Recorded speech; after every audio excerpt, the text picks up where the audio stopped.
it should be going live. All right. I think we are good. I think we're live. Awesome. I'm double checking on our Facebook. Oh, it is. It says you're live now. Perfect. All right. So I'm excited. Today is a lot about mindset. And we don't. I feel like every day for me is mindset.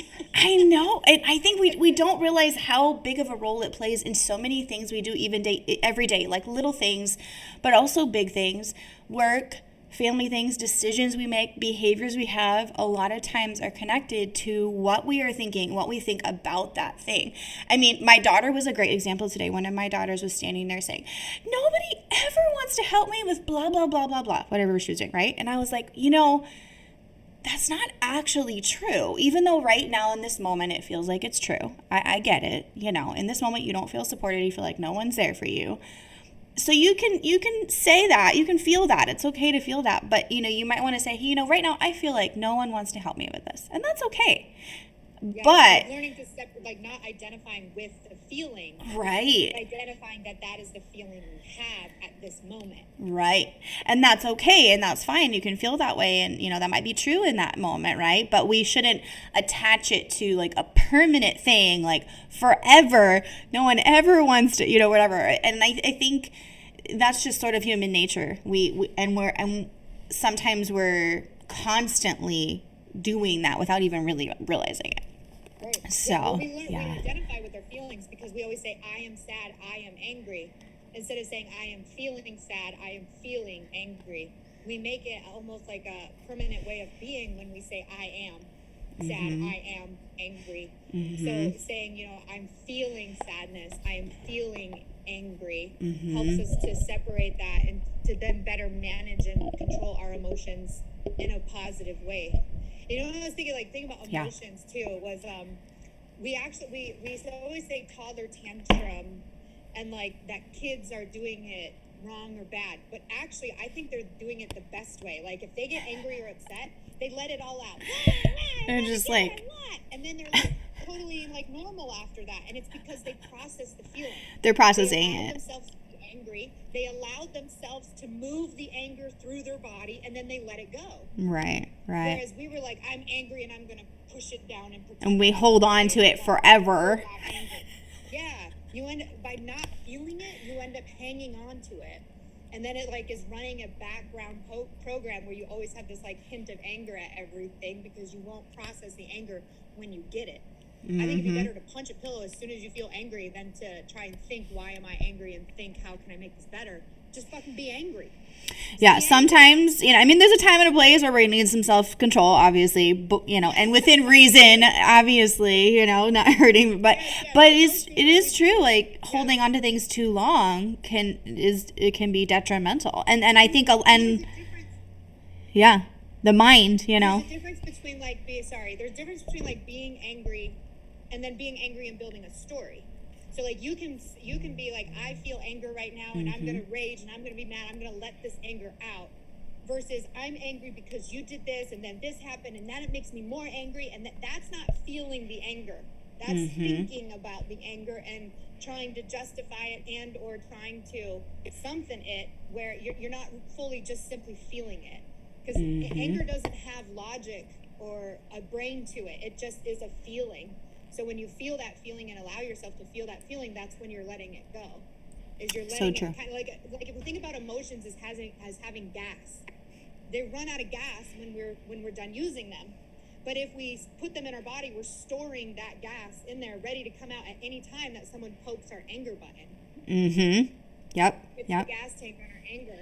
If it's exhaust the gas, let it all out. Like one of my coaches, we did like a sacred rage session where we screamed and yelled into our pillows, and we punched anything around us, and we stomped our feet. And what came up to me was all the times I was angry and mad about money. How many times have I not had money and it made for a difficult situation, and now I have all this anger and all this madness at money. So now I'm mad at money. How can you attract money when you're mad at money? How can you attract money when you're sad about money, right? Like you're sending the opposite vibration when you hold money as like on a pedestal and then you feel unsafe with money because money, there's been a story, or there's been a circumstance or a situation where money didn't help you, and you felt like it could have, and then now you're angry at money. So we let out all of our feelings towards money, and I let out all of my anger towards money, and all the times that it made me feel unsafe, and all the times I was so frustrated by not having it. And now I feel so much better about money. I'm like, oh, it's just a thing. It's just a resource that can come to me through several modalities. I can get money from friends.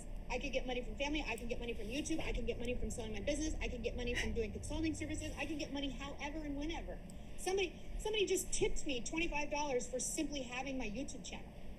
Like, I didn't anticipate that money. I didn't have to sell a product. I didn't have to sell a service. I didn't have to do an advertisement. They just tipped me money. Yeah. Yeah, there's something... Get away from this mindset. Yeah. There's something so interesting about that mindset. How we think about something is often how it shows up in our life. Even though logically that's hard to like wrap our brain around, but it's so true. And so I was talking to a family member the other day, and she said something like, money flows like water. You know, it comes and it goes, and you just have to trust that it's going to come in and it's going to go when it needs to. And I was like, oh, that's such a good analogy. And this week we were on vacation, like at the ocean and everything. And I was just watching the waves of the ocean, and I was like, man, it's so true. So many things in life are like that. Things ebb and flow, like the tides, like the water. You know, there's good times, there's bad times, there's rip tides that are a little challenging and tough. There's times where you have to let things flow like water. There's times where maybe you need to stand firm and stand your ground. There's times where it's high tide and low tide, and, you know, things change, right? And sometimes, you know, you have to flow with that and allow, and like it's almost like that release, like you said, release those things that you're holding on to that are affecting your decisions, affecting your patterns, affecting your behaviors. Because how it's almost like, you know, the same analogy we hear that is like, you reap what you sow, right? Or people say, you know, karma, or whatever you want to call it. It's how you behave towards that. That's probably what's going to come back to you at some point in some way, right? It's the same thing with money. Yeah. The way you behave towards it, and I've personally struggled with a lot of like lack mentality ever since childhood, and just the way that I kind of grew up and everything, and so many different experiences, and I didn't even realize I was doing it. I was treating money as if it was so scarce and it was so hard to find or have or whatever, and I didn't even realize that I was doing that for a long time. Not that it's not bad to save. It's not bad to make wise decisions and, you know, have a budget, and, you know, all of these things are great. But we also have to have that balance of like, hey, there's a time and a place where we need to be okay with investing in things that we know are going to be good, and in letting things flow when it comes to money, whether it's with our family or our work. I mean, even on vacation, I had discussions with family and everything about, like, you know, how much is it okay to spend on certain things or excursions or not, or, you know, where do we find those balances? Yeah, exactly. And it's like, once you're realizing though that, like, because like this has been like true for me, where I just left my corporate job in January, and then I'm like, I'm gonna run my business by myself. I'm just gonna do this, and there's like fear around spending money on certain things, and so it's like, well, what do I spend my money on? What do I not? And then I realized like whatever energy you have towards what it is that you're doing, that's what's going to come to fruition. It's like you're planting a seed. So like, if you have like, you know, like the fear and the worry that if I spend this money, then it's going to, you know, drain me and it's going to be bad, then what's going to happen when you spend that money? It's going to drain you and it's going to feel bad. But if you say, I'm going to spend this money and it's an investment in my business and it's going to grow my business, yep, you're much more excited about it. And then it comes back, you know, as excitement. And really, like, we as humans, like, when we talk about this mind-body connection, and we are energy. We are vibrating energy 24, like, that is what we are. Like, yeah. Like, even if science, like, we're molecules, but we don't even understand molecules. Just go look up, like, quantum physics, and you'll understand what we're talking about. Like, this is real, where it's not, like, some, you know. We're just all energy. We're just these things of energy. So our energetic imprint is how we walk around and how we feel in the world. That I smile to someone else, that I feel good about my day, that I do acts of kindness, that, you know, simply feeling good is sending out good feeling vibrations. And what's going to happen is I'm going to attract more feel good stuff. Yeah. So whatever you're thinking and feeling and doing, however that feels to you is your energetic imprint onto the world. And your energetic imprint is extremely valuable because you're the only one of you. You are the only fingerprint of you that exists in the whole world. And your energy has so much value to the world and to the people in your life. And if you were to simply just harness that and express that, like we worry so much, like I got to do this, I got to do that, I got to make this business, I got to start this YouTube channel, I got to do these things.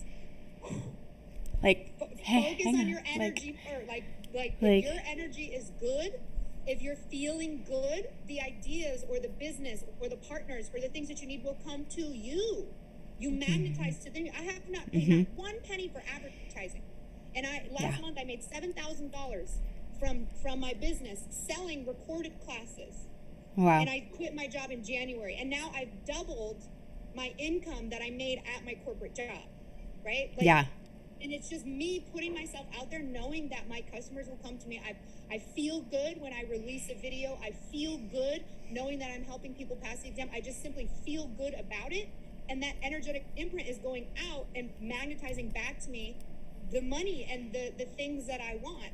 Yeah. Like we separate ourselves so far from money and success when we realize just we are the money, we are the success. And when we put out our energy that feels good and we're helping people and we're like, this feels awesome, like it magnetizes to you. Yeah. And that requires a good mindset. We started talking about mindset at the beginning. Your mindset is like your glasses to how you view the world.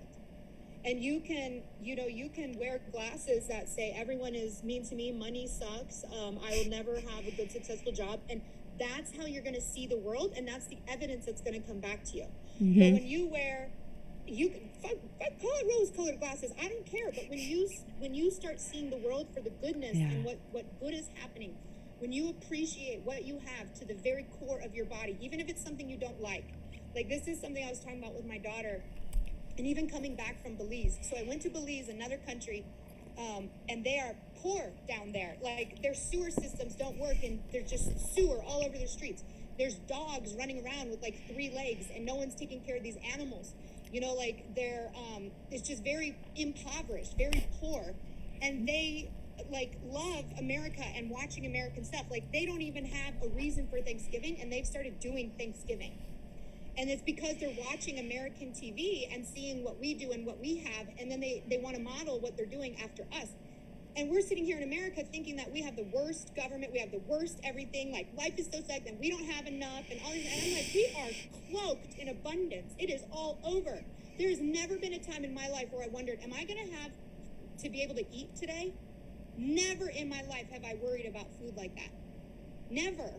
And it's like, that is they have to daily work to make money to get their food. And they're looking at us like, America is the best place to live, and I can't wait to go there, and I love watching their TV shows, and I want to do their Thanksgiving. And we're sitting here like, this sucks. This place sucks.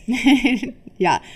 And yeah, you're right. It's how we look at it. It's in the eye of the beholder. I mean, I went to Uganda when I was younger, and literally these little children that have nothing. They are lucky if they have a shirt to wear. Most of them don't have shoes. Many of them have lost their parents. They've lost everything. But they're the happiest people I have ever met in my entire life. And that's because the way they look at the world is that, hey, I'm alive today. I actually have something to eat today, whether they're at an orphanage or wherever they are. I am loved today. And that's all that matters. And their happiness isn't dependent on their circumstances. And of course, what we're talking about today is how we view things, the belief that we have about things, even though we know that life can come with difficulties, we have this belief and a confidence. And I love, Melissa, how you said you've had just such a release of freedom. You've kind of been able to be released from the things that were holding you back, the fears that were holding you back, the limiting beliefs that were holding you back, the mindsets that were holding you back. And you're just able to flow in that freedom, and you have this belief and this confidence and this trust that things are going to work out. That doesn't mean everything's perfect all the time. It just means that we move through those challenges and difficulties in a different way. We kind of flow through it in a different way. And I love that, I was on a training this morning, and one of the people said, it's never actually about the money. Think about that. Think about it. It's actually about our belief about the money and what we're afraid will happen if we spend the money, or what we're afraid will happen if we don't blah, blah, blah, or what we think about how money operates or whatever, right? But when we decide to release ourselves from those past beliefs and the things that we've experienced, the traumas, the difficulties that are related to our money and our mindset, we can move forward and push forward in a different way. It's how we view the circumstances, right? Yeah, we can change how we view it. Like a TV channel, you're probably operating on one TV channel that your parents, your caretakers put you on, and that's all you believe to be reality. But you can change the dial. You can change how you're thinking. You can change how you're operating. You can get new systems and new programs and new beliefs that allow you to see the world completely different and see it with roses and date. Like, my life is rainbows. I'm not saying I don't have problems. My husband just left me, but my life is rainbows. Yeah. Rainbows, because that's what I am seeing, and more of that comes to me. And if difficult situations happen, okay, this happened, what's the next step? And I will just handle that situation and go with the next step. And I always believe that everything is working out for me, always. There's this song right now is my theme song, and it's A-OK, and I forget the guy, I have to look it up, but it's so funny because in the music video, the song isn't just as powerful, the music video is also super powerful, because he shows you he on an airplane, and the plane is going down because he's driving, and he's talking about making lemonade, and everyone else on the plane is freaking out. And then he's like, everything's A-OK. I'm in this big blue world. Everything's A-OK. And he's making lemonade while everyone on the airplane is like, oh my God, oh my God, oh my God. And then he lands the plane at the end. And my favorite part is that they make the scene of the plane landing like a little toy. Like, the world that we're living in is like a game. Like, just think of it like a game. Like, it's all just play. We're all just having fun. So I love that metaphor in the video. And then everyone was okay. The plane landed okay. And to me, that represents how we treat stress and anxiety, right? Like, where he was making lemonade, the plane is going crazy, and he's like, everything's A-OK. He lived a better situation during that than everyone else freaking out in the plane. And the plane ended up landing. Everything was A-OK. And that's how we are with life. We get the stress, we get the anxiety, we start freaking out, and then everything is fine. And it's you didn't have to live with that stress, anxiety for everything to be okay. It was going to be okay anyway. Yeah. So that's that's a thing I'm living off of. But that's awesome. I know you have to go. Okay, so we will talk more next week. There's so many great things about this. I think maybe we should just continue talking about this even next week. But guys, don't forget, next Wednesday is actually our virtual summit. So if you haven't already signed up, there's free registration going on, so make sure you let us know. You can comment here. We can get you the information. We can add the link here and everything. Amazing holistic health information, experts sharing on all kinds of topics from mindset to holistic healing to music therapy and biochemistry. So many amazing things. I cannot wait, and hopefully we'll get to see you guys then. So yeah. And next Wednesday, I think we'll be on as well for a little bit next Wednesday morning, per usual, for our, yes. All right. Okay. All right. See you soon. Bye.